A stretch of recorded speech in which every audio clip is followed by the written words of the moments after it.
So I don't think rough start really encapsulates just how bad this Texas offense has been through 3 games.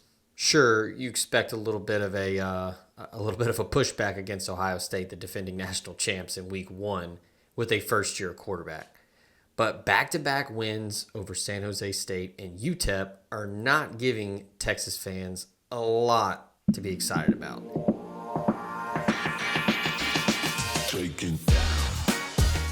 If I just look at my notes here, just some quick numbers. Texas is last in the SEC in third down conversions, last in the SEC in red zone conversions, and Arch Manning is last in the SEC in completion percentage. This is something that I did not expect. I don't think anybody expected. Arch Manning, known for being very accurate, very good in the intermediate, very good with the deep ball. It's just not going well. It just doesn't look like there's a lot of chemistry. It looks like they're struggling to stay on the same page at times.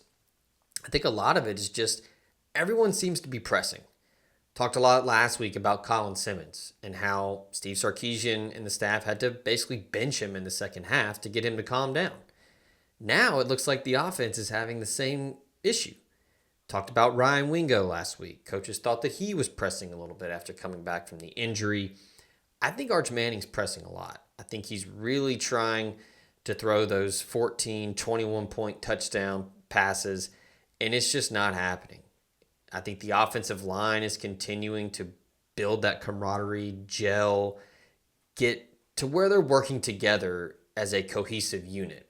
You know, we can't forget this team lost 4 starters from the offensive line last year. That was a Joe Moore award-winning offensive line.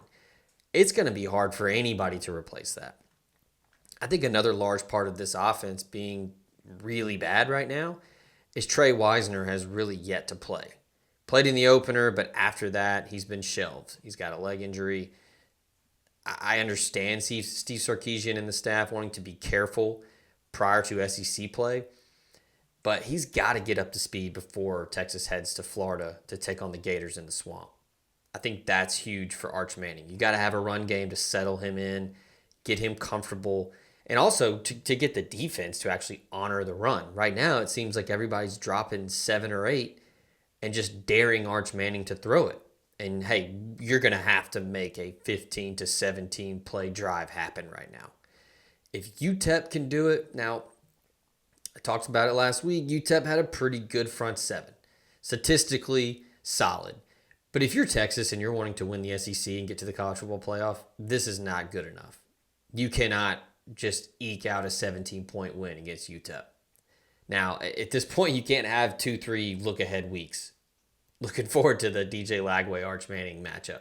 You got to win, and you got to win convincingly, and you got to get this fan base to believe in Arch Manning under center. And I think you need to get this team to believe in Arch Manning under center. I'm not saying they don't, but I think right now there's a lot of standing around, there's a lot of looking around, trying to find somebody to step up and be a leader. Arch Manning needs to do it. He said all the right things in the media. He has taken ownership, hand-up accountability for Arch Manning. And I commend him for that. But you got to do it on the field now.